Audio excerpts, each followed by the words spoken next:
Hello everybody. So today we want to make some observations on waves.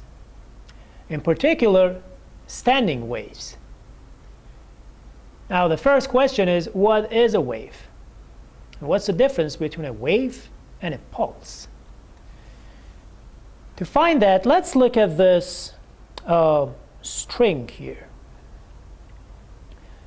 We have a string which is connected on the other end to some weights over there so that it doesn't move. And now I'm going to send a signal like this. And as you can see, the signal starts from here and travels through this medium, which is our string, toward the end. And if I go a little faster, or actually a better signal, this signal gets reflected by the other end and then comes back.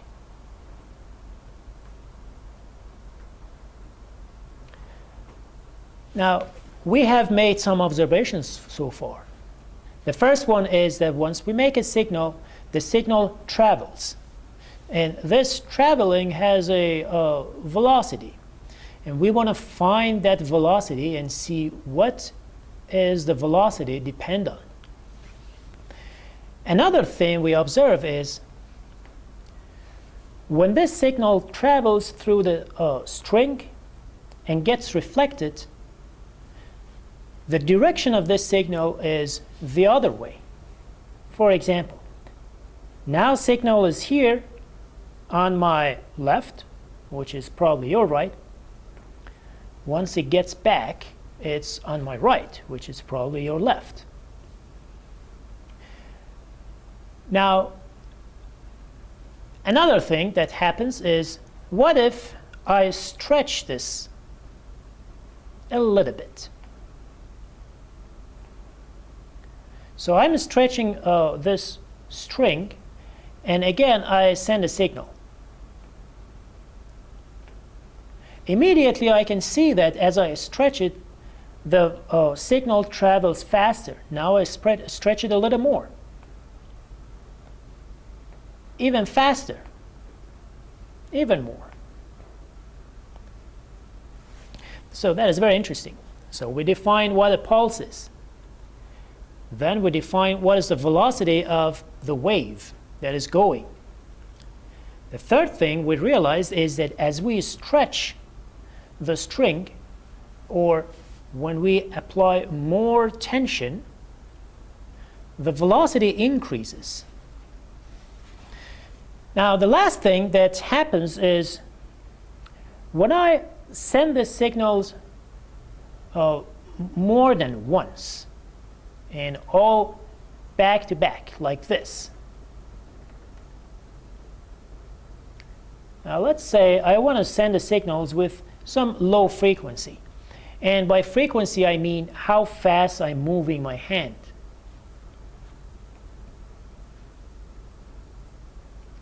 So now I see some strange patterns like this. We call this pattern the fundamental harmonic, or the first harmonic.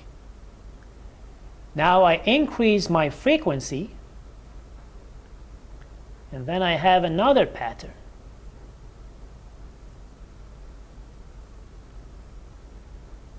This one is called the second harmonic. Now I can even go faster and find different kinds of harmonics. So we need to study this kind of harmonics and see what they are and how we can make the harmonics. I guess you realize that these harmonics do not happen at random frequencies. I need to make some specific frequencies to make this kind of harmonics. To study that, let's go on the board and see how these harmonics look like. So in the previous part, I showed you that there are some patterns that happens as I increase the frequency of the motion on my hand. And the very first one that we saw was something like this.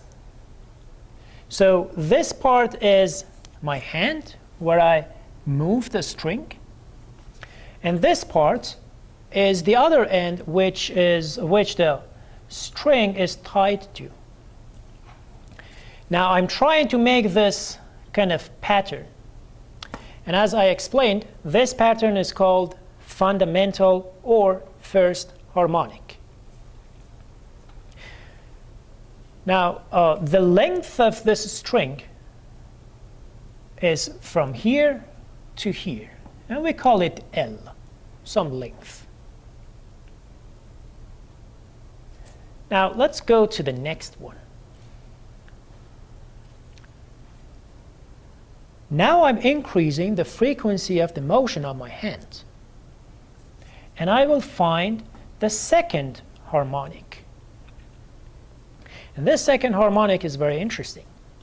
The second harmonic defines one complete wavelength, or one complete wave. When I started this lecture, I said I'm making a pulse. I did not say that I'm making a wave. There's a difference. For a pulse, you go up and down. That's it.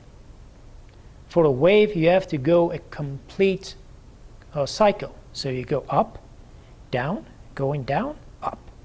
Now you have one complete cycle. With that, you will make a wave, a complete wave. And now you will have one complete wave, and the length of that is called a wavelength. So now we have one wave in this length, and the length of the wave is shown by this symbol called lambda. Now what I have is I have one complete wave, or I can say I have two half a wave, just like in the fundamental mode, where I have only half a wave. Here I have only one half a wave, or one lambda half. So lambda half is equal to the length of the string. Now this way I can find the wavelength of this mode, which is 2 times L. Now I go to the next one. Here I have one half a wavelength, two half a wave. So 2 lambda half is equal to L. Now I solve this, and the wavelength is equal to the length of the string. Now there are a few points. The point here where it's not moving, it does not go up and down, is called a node. And this point and here, which has maximum movement, are called antinode. So this configuration is called the second harmonic. And the way to count a harmonic is just to count these bumps. How many do we have? 1, 2. So this is the second harmonic. For the previous one, we have only one. So this is the first harmonic. Now we can increase the frequency of my hand and go to the next harmonic. Now in the next harmonic, I have 1, 2, 3. 1, 2, 3, half a wave. So I would write 3 half a wave is equal to the length, and I solve this for lambda, and then the wavelength is equal to 2L divided by 3. So this is third harmonics because it has 3 half a waves, or 3 bumps. That's how we count it. And then I find the wavelength for the third harmonic with this equation. By now, you should be able to find a pattern. For the fundamental one, where there is only one harmonic, the wavelength is equal to 2L divided by 1. So there is no 1 here, but it's divided by 1. For the second one, we have the wavelength is equal to 2L divided by 2. So lambda is 2L divided by 2. They cancel out and we don't see them.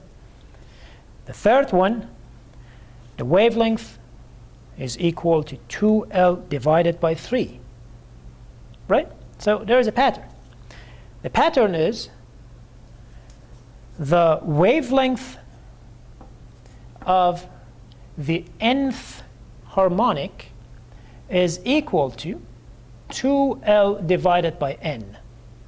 And n is the number of harmonics, so how many of these bumps we have, or how many antinodes we have. So you can see that as you increase the frequency, you will get different kinds of harmonics. And then you will have different wavelengths. Another thing that I showed you was that as I increase the tension in the string, the wave travels faster. Later on, we realized that there is a relation between the velocity of the wave and the tension in the string. And this is the equation. So square root of the tension divided by mu. And mu is the mass per length. Defined this way. Mu is mass per length, which means what is the mass of this string for only 1 meter of the string. As you see, the velocity depends only on the tension and the mu, nothing else. So if you change the frequency, the velocity does not change. Velocity is constant because it only depends on the tension and mu. What changes is the wavelength. So when the frequency changes, the wavelength changes as well, so that the velocity stays constant. And the relation between velocity, wavelength, and frequency is here. Now for the next part, we are going to make different harmonics for our string. We apply some tension and make the fundamental harmonic to the 8th harmonic.